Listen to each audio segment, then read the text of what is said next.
Hello. Okay, you can hear me okay? Okay, you're on mute, just so you know, but I think you mean to be on mute, so that's okay. Okay, so we are ready to go. Let me get myself organized here. Okay, great. Okay, so welcome everyone to episode 8 of our live Q&A call for the membership. So just wanted to thank you all for being here. Quick logistical thing. So just remember that we are recording. And if you have questions, you're welcome to raise your hand and I'll be able to see you. And you can come off mute and answer your question live, or if you have a question, you can put it in the chat. And if you don't have questions, as always, I have a list of questions that have come through from you all and also from private clients during the month. So we will go over those as well. So let me just start by introducing my mom. I guess you're already on camera, Mom. So sorry about that. I know you don't like to be on camera, but I forgot to change the view here. The little screen, yeah. Yeah, it's okay. So how are you doing? Oh, I'm doing just fine. Thank you very much. Okay. I wanted to take a minute and congratulate you again on the success of your business for 2 years. I think it's really wonderful how you've created a business that connects you with people all over the world. I just love that. Yeah. Yeah, I do too. Because I just, I worked for Alcoa from the beginning, and that's a global company. And so I've kind of always had this sense of having the privilege to work with people from all over the world. So I really actually intentionally tried to create this platform in particular to be something that could be that could have a global community. And I'm glad to say that we do have that. We've got people in Europe, we've got people in South America, we've got people in North America. And so it's really with technology, it's all possible. The other thing to me, this is something that another thing that was really I was intentional about was that I really think that the advanced degree scientists and engineers that I focus on, we have a lot in common, no matter where we are in the world. We have a lot of similar challenges. We have a similar point of view in many cases, just because we've gone through very similar training and for such a long time, that kind of technical training. And so while it could have been very easy for me to make this just for women, or make this just for African-American women, or make it, very specific to certain demographics, I really liked the idea of making it a global community for advanced degree scientists and engineers, because I felt like we actually have lots of things in common, and we can discuss those, and also have things that are very different about all of us based on where we're from and the challenges that we've had, that we could come together and get to know each other and kind of build our own empathy through working with each other. So that's something that I have been very intentional about. I appreciate that you noticed it, and hopefully other people will like that particular sort of mix of people too, as they start to join us and spend more time with us. So Okay, anything else you want to touch base on? So maybe just, you can talk a little bit. Oh, sorry, go ahead. Were you No, gonna I say? was just going to say also thank you for all the technology you've taught me. I was trying to make a list of all the things you taught me just in this 2 years, and I'm still writing. First of all, I'm now on LinkedIn, so that's something new. You taught me how to even use LinkedIn. And let's see, there's Canva, there's how to edit Google Docs, how to do Zoom calls, how to do Google Meet.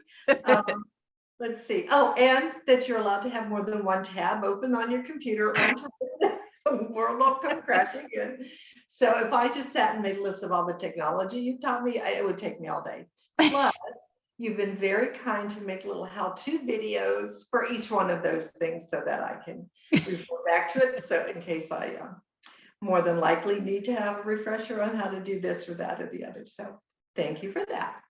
Well, you're very welcome. And it's a huge help to me. I mean, obviously so my mom won't take money from me. So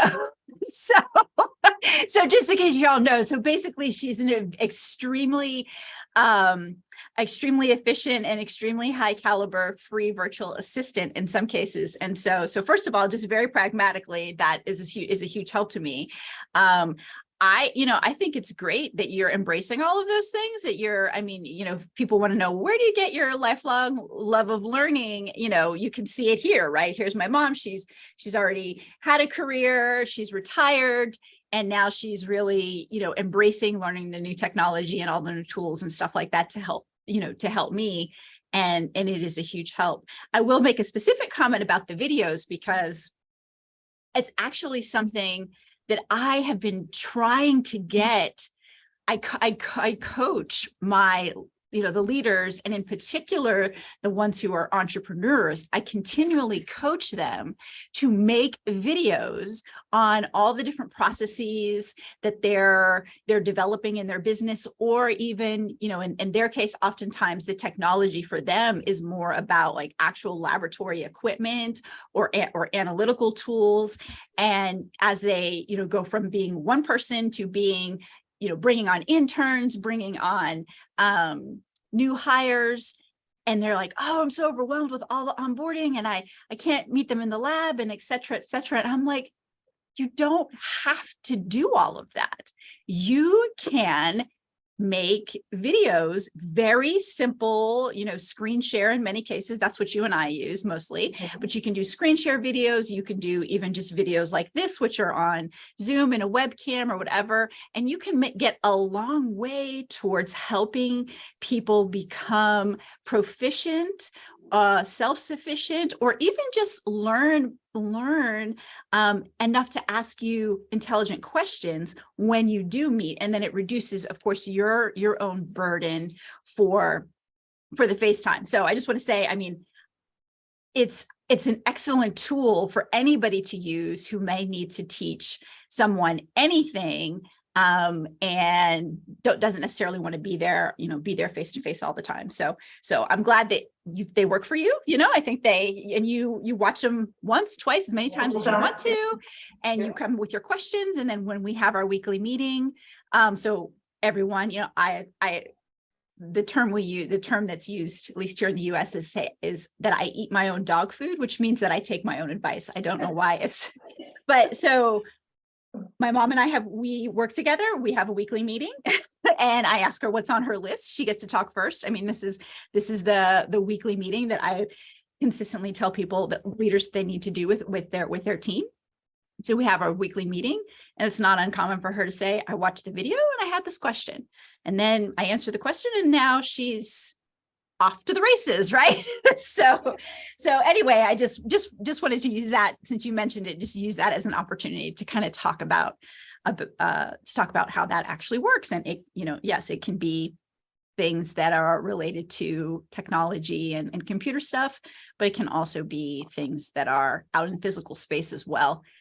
You make it once, and then you can show it to this person, and then the next person, the next person, the next person. And then you're good to go. And also I would, if you have a large team, I would suggest that your team do that for themselves as well. If you have a piece of laboratory equipment, and various people are going to use it, there's no reason why your top person doesn't make a video. that explains everything. And that can be part of your standard operating procedure and your arsenal of tools. So anyway, okay, anything else that you can think of? No, I'm glad I could be a good testimonial to that. And I keep all the videos in a little file so that I can have them in one central location, and I do watch them whenever I need a refresher. So tell them, please make the videos for their employees. Yeah. Yeah. And I mean, just to tell you, so the tool I use for kind of the short tutorials that my mom in particular is talking about, I use a free version of something called Screencaster. So it's free. I think you can have 10 videos in your library at a time. The videos, I think it's either 3 or 5 minutes, I don't recall. But you just click, you click the button and it will just record both yourself. So if you have a webcam, you'll be in a little box in the corner, and then it'll just take a video of what's on your screen, so you can click and point to things and things like that. And many of you probably, if you've seen the, I have a couple of those actually in the community forum about, how to send private messages, things like that. So I use that tool to create those videos. So, okay, well, I will take you off camera now. Okay. So let's see if I can remember how to do that. Speaker view there. Nope. Let's see. I pinned myself. There we go. Okay. So yeah, and as a reminder, if anybody has questions, you can just, if you decide to put them in the chat, then my mom will read those questions. So, okay, next, going down my list on the agenda here. So welcome new members. No new members this month, still something I'm actively working on. I will tell you, it has been a challenge. So the main challenge is matching my expectations with what is really likely to happen. So I would have, we had the first push when we first launched back in September. We got several new members, start, and it's really been pretty much flat since then. And I would love for this to be filled with hundreds and thousands of members, but obviously we're not there yet. We're, I think, hovering right around 15, 16. Industry best practices. So I was actually listening to someone who has her own membership, and she was like, it took me 5 years to get, 100 people or whatever. And so, we're by no means lagging, kind of how these things work, but I just wanted to go faster. That's just the way I feel about it. So, so I am working really hard, and I now have my mom actually doing recruiting on LinkedIn, which I'm hopeful will help us boost membership. So let's talk a little bit about what happened in the membership since our last month. And I thought I would try something a little bit different this time. We'll see if it works or not, but I'm going to actually share my screen and kind of show you actually inside the membership itself some of the new stuff. So let's see if we can make that work. Okay. So, okay. So thumbs up, Mom, do you actually see the dashboard? Okay, great. Okay, so what were some new things in the membership? So we had a couple of different topics that we added in the community forum. So let me just click on that and go to topic of the week. And the things that I added this month were a question about, do you enjoy networking? Why or why not? What are tips for making time to think strategically? I'm going to talk a little bit about that. That's one of the questions that came through. So we'll talk about that in the Q&A part as well. How do you keep your cool at work? That's another thing that came up as a question during our throughout. So I'm going to talk a little bit about that as well. And then what is your non-Googleable fact? And that was just a fun kind of thing. As I mentioned inside of this comment, I was at a conference, and that was something that came up when we had to introduce ourselves. And it was fun and funny, but it was also really a good way to get people to not just feel like they had to vomit their resume out in order to introduce themselves. So I don't know if sometimes you all get into these situations, but sometimes depending on the setting, people feel like they have to be, well, I'm and they list all these wonderful accomplishments. And so in this conference, they're like, yeah, everybody knows that we're all accomplished in this particular setting. So tell us something that we can't get from your LinkedIn profile or Google. And that was a fun thing. So that's what we had there. I had not planned to add new content because I feel like I've really loaded you down with the content from the in the roadmap, but I did add something this week. And in my defense, I added something that I thought was already in here. I went to give this worksheet to one of my private clients, and I looked here in our resources library in order to grab it for him. And then I was like, wait, it's not there. And it's something that it's a worksheet I made quite a ways ago. And it's something I had been giving it out as just a free PDF download for people to subscribe to my email list, like months and months, and maybe even over a year ago. And so I really thought it was already in the library, and it wasn't. So I went ahead and dropped it in. And let me just tell you a little bit about this particular piece of content and the context with which it came up. So I'm working with someone now who's in an executive MBA program. And one of the challenges that he wanted to work on is that he gets really frustrated. He's in a group project. He gets really frustrated there's a particular classmate. And he's like, look, this kind of thing happens to me often, even in my job, but because this is real time with this classmate, I want to show you, I can show you exactly what's going on. And so he showed me like a text exchange that he and this person were having.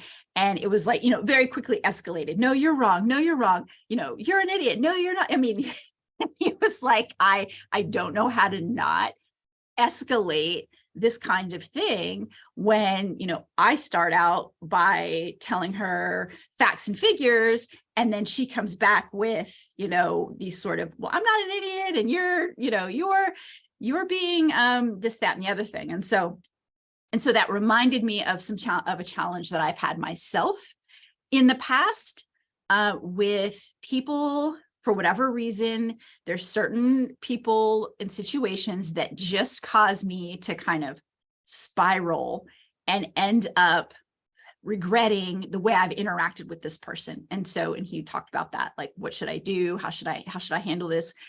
How can I repair the relationship with her? And then how do I keep myself? How do I stop from this kind of thing happening again and again? And so what I shared with him is this particular worksheet. It is something that probably I would say one of the first things I learned with my own executive coach when I was at MIT. I was struggling with someone who had, who in this case, the trigger for me was somebody who would come to a discussion. We would discuss things, we'd come to a decision, and then we'd meet again like 3 weeks later, and he was acting like we hadn't already made a decision and made commitments to get things done. Like he reopened the conversation again, and we had to renegotiate all of the action items and deliverables. And I would just get really frustrated to the point where I was visibly like, I'm sure I was rolling my eyes at him and things like that. And I thought, okay, I need to get a handle on this. And so what my coach shared with me is this exercise that I now use frequently and highly recommend to everyone, which is to, first of all, just recognize that these things can happen and they're normal. So that's the first thing. But do a little bit of detective work on yourself to try to understand what are those situations and who are those people that cause you to behave in a way that you don't feel comfortable with, that you end up regretting. Do a little bit of reflection on that, do some observation on yourself. And then once you kind of figure out what's actually going on and why, then you can put some strategies together to mitigate them. You can put some strategies together that you can think of doing in advance of those situations if you know that they're going to happen. So if you know it's always this one person, and so you can check your calendar and say, oh, I'm going to be meeting with, person X again. What can I do in advance to prepare for that interaction so that you can be more self-aware, be more proactive? And then the other thing is also just so that's one strategy.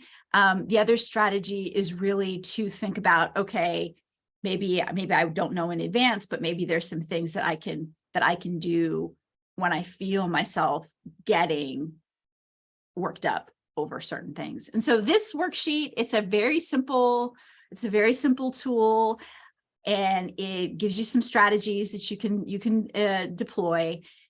And honestly, it worked almost instantaneously for me. I went through the observation. It can take a couple of days to actually go through the observations and the self-reflection. But once I did that and I proactively worked through it once, I never had that issue again with that particular person. And I also never really had that issue again, just in general. And so now I've managed to internalize the strategies. And so I think that will be helpful for you too. So I went ahead and put it in here because it really is one of my core strategies. It's something that I recommend to my coaching clients very frequently, because it is extremely common to find yourself being triggered to get frustrated or defensive or upset in some other way, and then behave in ways that you end up not feeling good about. I mean, this happens to everybody. And so having a strategy to help you mitigate that, I think, is really, really important. So I dropped that into the library. You can grab that anytime you want. The rest of the content is really just all associated with the other training modules that have been in there. So for the roadmap, again, just want to remind you about the roadmap. So it's under training. You start the roadmap, and you've got several modules here. The orientation, which is my overall framework. You've got the thing about achieving objectives.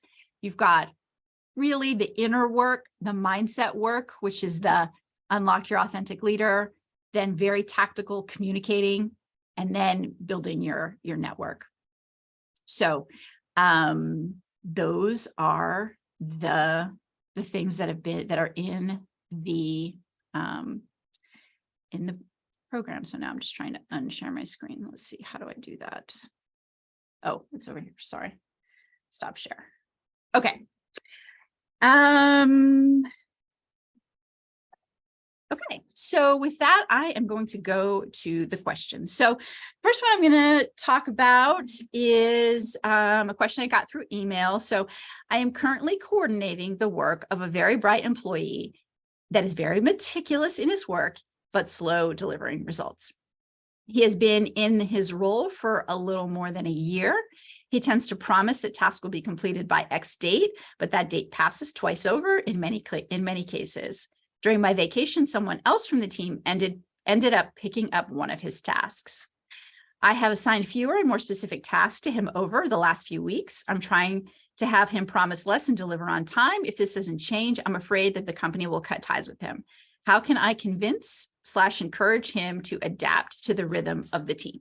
Okay.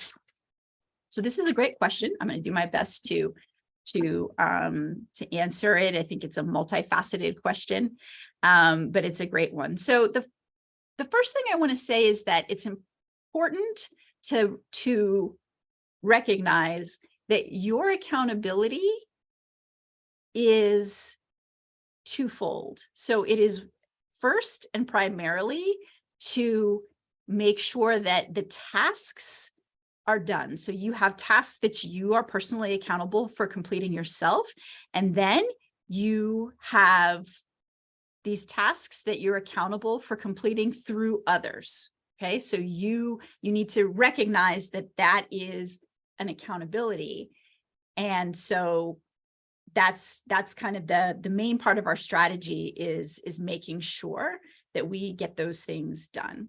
And then your second accountability is to really trying to get the best out of this person. So first of all, so that's kind of just the frame, just sort of like the context that I want to kind of answer these things. And the reason I say that is because oftentimes, because we're working really closely with someone and we want them to, especially if they're more junior, we want them to succeed. We have a vested interest in their development and in their success.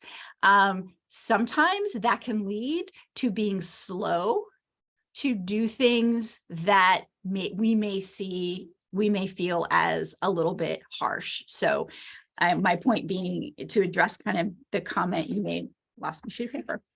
The comment in the note about, I'm afraid that the company will cut ties with him. Well, actually, if this person's not getting their work done, then maybe you might need to be the one that suggests that they're not the right fit. Doesn't mean they're not the right fit for somewhere else in the organization or some other type of role, but recognize that you need to have that lens too. If this person's not performing in the way that work is designed, then it's probably it might be better for you to raise your hand and say, okay, this isn't working. But we're not there yet. So let's talk about how we might be able to get the best from this person. So one of which is communicating very clearly and making sure that they understand that there are a set of expectations.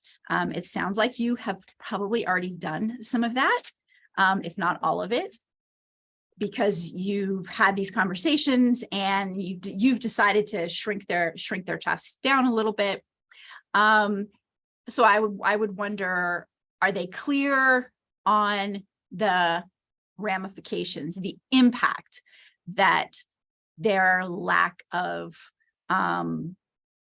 getting the work done and following through on their deliverables? Are they clear on the impact that is having? So one thing I did want to show you, so actually, if I go back to our training, we do have, it's just one of these sort of side trainings. So I totally could understand if you didn't notice it was there. I'm going to share my screen here in a moment. And then I'll put a link in this to show you exactly where it is, so you don't have to try to find it. In one of the trainings, and this is actually in the training about assessments, where we talk about the different personality types. One of the things, it turns out that the example that I used in one of these trainings is actually the example of somebody being late getting their work done. And so I just want to show you this. And the reason I think it could be important for you right now is because what this recognizes is that while I'm positive you've already talked to this person about the situation, you may be able to influence them, or it may register with them a little bit better if you tap into some different communication strategies. So what this training on the assessments talks about, different people are influenced by different ways. And so if this person really is influenced by perceivable facts, then you can talk about, okay, well, kind of what you put in the question to me. Well, you set a deadline of this time and it actually passed twice, and you've done that X number of times. And so this is a problem. However, if this person really has sort of like a feeling orientation, you might add to that, your teammates and I feel really let down, kind of the emotional impact that is having, that person's tardiness is having on you. Of course, you can talk about the impact to the overall project and the sort of the way that it causes inconvenience for others and things like that. But I just wanted to take a moment to kind of show you that there are a couple of different ways. So even if you've said it once or twice, you might consider, okay, is there a way to communicate this impact a little bit differently that might resonate with this person a little bit better. So I just wanted to share that with you.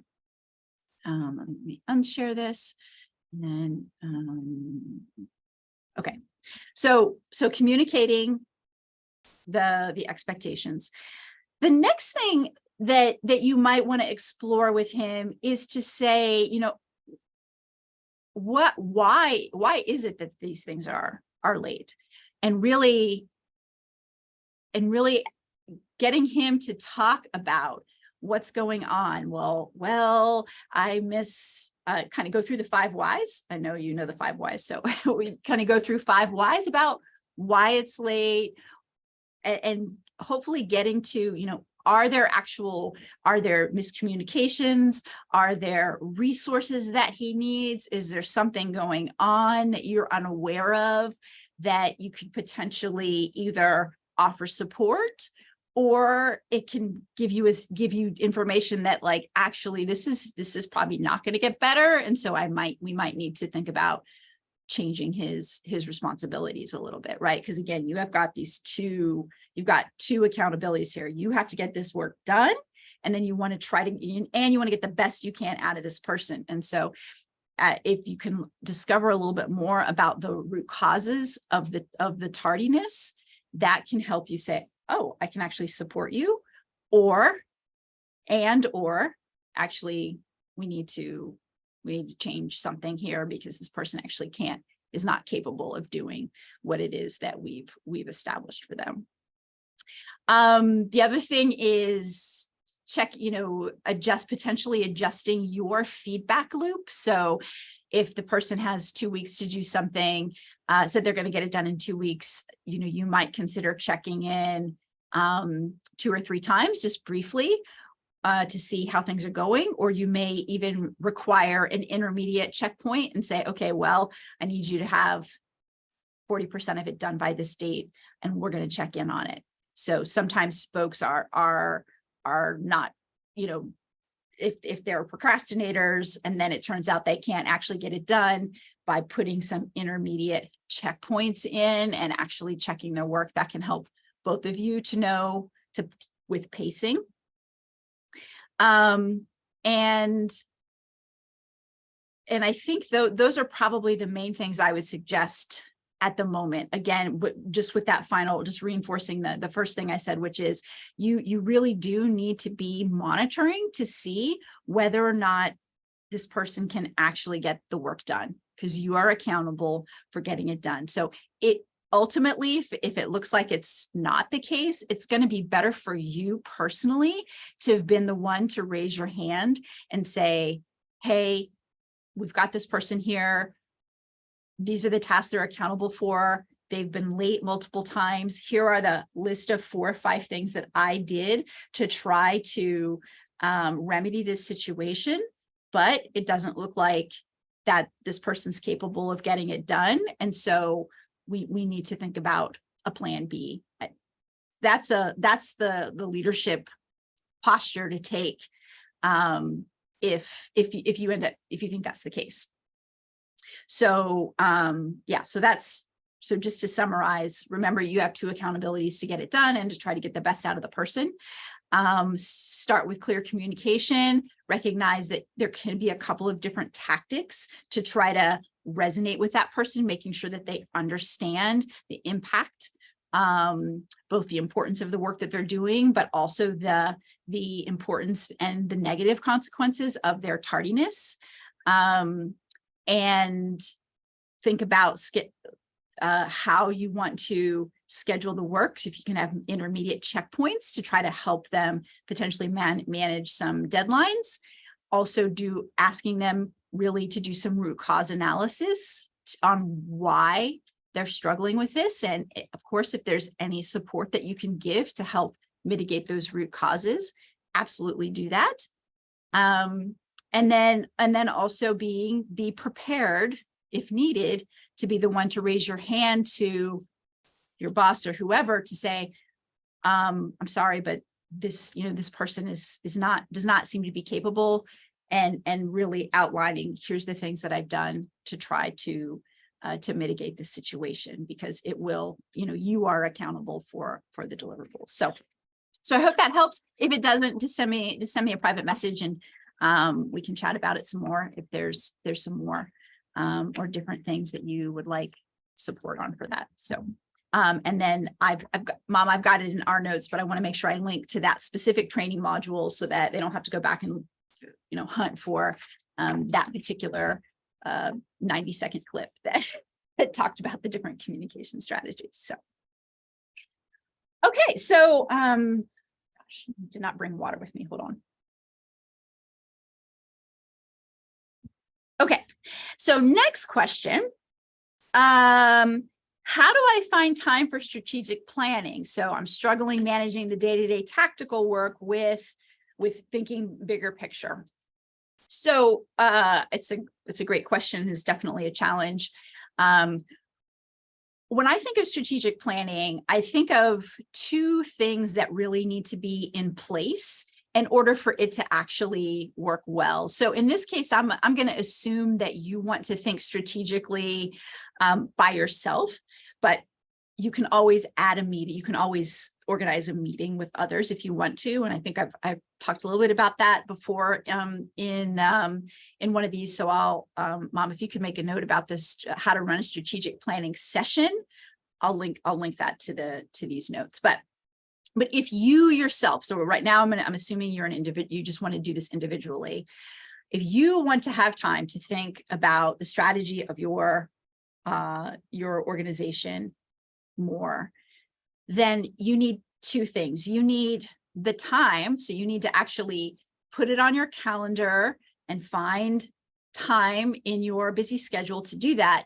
And I think and a process. So if you have a process that you can use, then it becomes, I think, much more of I just need to do these 4 or 5 things in order to have a successful strategy, thought exercise.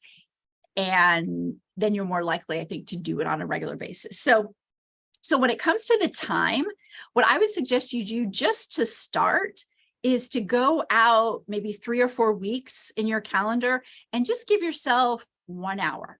Let's just start with 1 hour. I know when people think about strategy strategy sessions, they want to do like a 2-day retreat, or they want to do, a 6-hour block or a full day or something like that. And yes, those are great. And you can eventually work up to that if you feel like that's something that you want to do. And I highly recommend that anybody who's in a leadership position, whether you're working in an organization or you're out on your own, do eventually find those times to do the real deep work and the creative thinking. But for now, to go from 0 strategic planning to some strategic planning, I want you to just take an hour. And I want you to just create a very brief agenda that allows you to think about things in a couple of different ways. So I think you can think about your customers, your team, your own professional development, and suppliers, those sorts of things as well. If you just jot down, okay, what are some metrics that I can track for each of these things? That can be your first strategic planning session, is to just say, all right, I just want to brainstorm the metrics that I want to use to even evaluate my strategy. And so that'll be things like,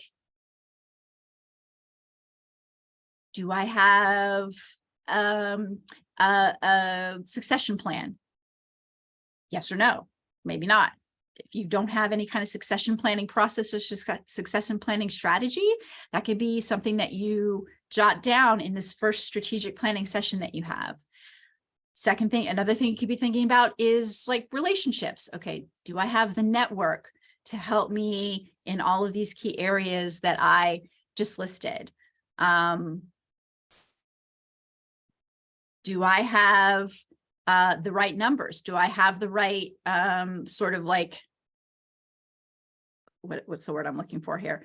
Do I have the right metrics for my revenue? Things like that.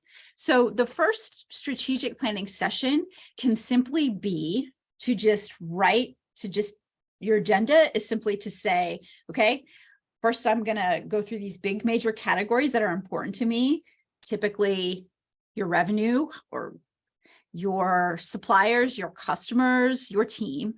Those can be just kind of very broad categories. And in my first hour strategic planning session, I just want to brainstorm, do I have the right metrics or processes in place to even evaluate these things?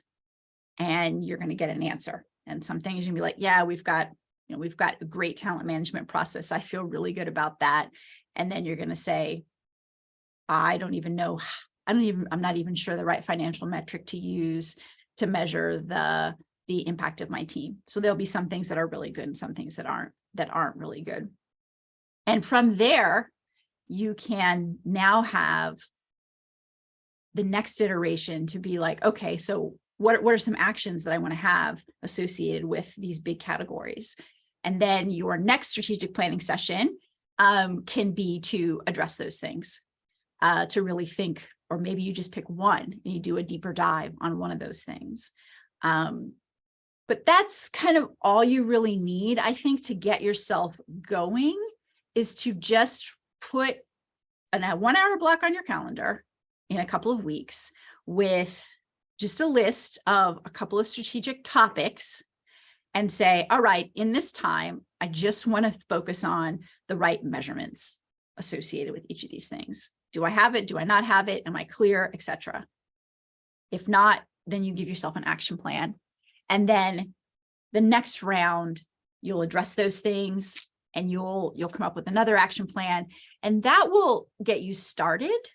And it will also help you understand areas you really need to focus on, where you may have urgency to really think more deeply. And then you can adjust your calendar. You can add the right people to help you think through these different topics. You can do that later. But right now, you just need to get started. And so if you keep thinking, oh, strategic planning, okay, I need to do a SWOT analysis. I need to do, I mean, if you go through sort of all the classical strategic planning things, then you're going to end up with something that seems extremely onerous and intimidating to do. And it's going to require a lot of analysis. Then you're going to say, well, then I'm going to need a bunch of people to do this analysis. I might even have to hire somebody. Oh, that's going to add more money and more time. And then you eventually talk yourself out of doing anything, which is the worst thing you can do, because you absolutely need to be thinking about the bigger picture things with some frequency. So, and I'll just tell you what I personally do. So I went through that exercise a couple of times, and now I have a quarterly meeting with myself, because I'm mostly by myself in terms of how the strategy goes. And I just have a checklist. There are certain metrics that I check. There are some things I plan for the future, for the next quarter. And it becomes a very straightforward kind of thing. There's a couple of things I touch base with my coach, and that's basically it. But it's a simple process. It's gone from this nebulous abstract thing that we think is going to take forever to a pretty concrete process that I can do. If you are in a corporate role or even an academic role, you can absolutely do this with your team, and you can delegate certain pieces of it, or you can delegate the whole thing in terms of, okay, team, I want you to do, these 4 categories or 5 categories that you identify. I want you to do that for your area, and you do that for your area, and you do that for your area. And then when you have the strategic planning session, people are reporting out. Okay, in my area, we actually have no talent management plan, but we have good metrics on revenue. We have great relationships with our suppliers, etc. And then in this team, you'll say, oh, in this team, it's a different set of sort of criteria.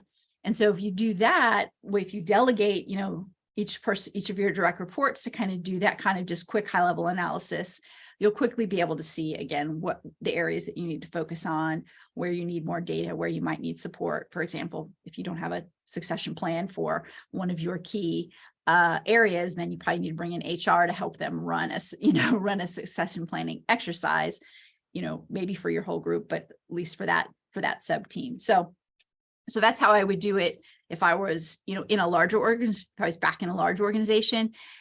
And, corporate in particular, they have a quarterly cadence, because that's when they report out to shareholders.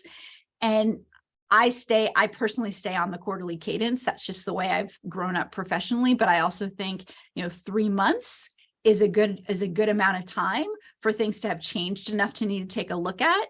But not so much that you can't do a course correction if you need to. So that's how I would approach that. And the next question is, I am feeling stuck right now and I don't know how to get unstuck. What can I do to at least just get moving? And this is a great question, and it comes up a lot. I mean, oftentimes we feel stuck either just in general or on a specific topic. Maybe we're stuck in a role and we want to move forward, or we're stuck on a project and we want to move forward, or maybe we're feeling like we are stuck being out of balance, work life type of stuff. So that's, I understand this general sentiment, although I don't necessarily know exactly what specifically this person is feeling stuck on. But there's a great coaching tactic that all of us who have trained in coaching use. And I actually think you can self-coach if you use this tactic. So I'm just going to share it with you, and I think it can help. So one of the things that coaches are really good at doing is helping our clients tap into their inner resources. And what I mean by that is we've all had challenges in our life, and we have all overcome major obstacles in our life. And when we get stuck, we often forget that we have been in challenging situations before. And we forget that because when you're really stuck, you're focused on that thing. Also, just when you're really, your mental capacity and your emotional capacity can often just be depleted because you're feeling really stuck. So you don't have the really kind of bandwidth to do that analysis yourself, per se, without some prompting. And the other reason is because oftentimes you can't recognize some of the same challenges that you maybe had, for example, maybe had at home, that they're happening at work. Like you don't necessarily see the commonalities, the similarities yourself because you're in it, whereas somebody who's sitting outside can sometimes see those connections. So the question that we ask in order to help a client tap into their own resources is to simply say, let's talk about a time when you really did an excellent job at something that was challenging. And let's just describe that. Let's tell me about a time when you had a challenge that you overcame. And typically, everybody will come up with some answer. And then as they tell their story, what the coach does is we're looking for the resources that the individual tapped into to actually overcome that challenge. So what do I mean by that? So they had some support from either certain individuals or certain types of individuals. They may have identified some books or websites or audio tapes or something like that they used. They may have some specific things in their physical environment at home or at work that they use. They may have adjusted their schedule some kind of way in order to meet that specific challenge. So there's a list of just all the different tactics that they did to overcome that specific challenge. And so as they're telling the story, and it's, something, about something completely different, we're looking for what those tactics and resources are. And then we simply say, wow, that was really amazing that you overcame that challenge. Are there any tactics or resources that you used there that you could deploy to this situation that you're in now? And the answer is always yes. There's always at least one thing. Sometimes there's many, many things, but it's very helpful, to say, oh yeah, I've actually done some pretty good things before. And here are the things that I did. And It may be exactly 1-for-1 transfer. Maybe the exact person who helped you with this other thing could help you with the new thing. But the idea that you asked for help could also just be the thing, right? So maybe you're stuck now because you think you need to do it all on your own. And it turns out that the last time you had a really big challenge, you, for whatever reason, you were okay with asking for help. And you asked a family member, or you asked a close friend, or you Googled it and found, just found an expert in that area. And you'd either forgotten or don't feel like you can do that exact same thing in this new situation. So that's really I think a big strategy for becoming unstuck is to simply take a step back, recognize I've been stuck before and I've gotten myself out of it. And actually think about, okay, well, how did I do that? What was the time I got stuck and I got out of it? How did I do it? Actually list it down. What were some of the things you did? And then take a look at that list and say, okay, is there anything on this list, either exactly or kind of by category, that I could try in this new situation? And again, that's a very, very common coaching situation to be in. But I think if you can remember to ask yourself that question, I think you can coach yourself, and help yourself to become unstuck. Because at the end of the day, you've already, the resources are there. The know-how is really there. I know it's, oftentimes we get into brainstorming with coaches, and yeah, so for sure. So I've had a different set of circumstances. I've seen lots of things. And so I may be able to come up with I may be able to add to your list a little bit of some things that you might want to try. But it's the fact that I asked that question and you thought through it deeply about your own experience. That's really where 99% of the answers come from. I mean, honest coaches will tell you that. I mean, someone will say, oh, well, I helped them do this. I came up with all of these ideas. Really, you have the resource, the inner resources. You can tap into your inner resources. So that's how I think you can get unstuck, is just say, okay, I've been stuck before. How did I figure that out? Is there anything I can transfer to this situation? And I guarantee you that will help you get moving. And once you start moving, then your mental and emotional resources start to expand too. So even if it's not like the exact thing on the previous list, the movement itself, because you're trying things, will get you unstuck, and then you'll build momentum, and then things will go from there. And then you say, oh yeah, well, I can do this and that. So part of it is the actual tactics that you uncover from doing a root cause analysis on your own successes. But other part is just the movement, the actual activity itself will help. So that's my recommendation for getting unstuck.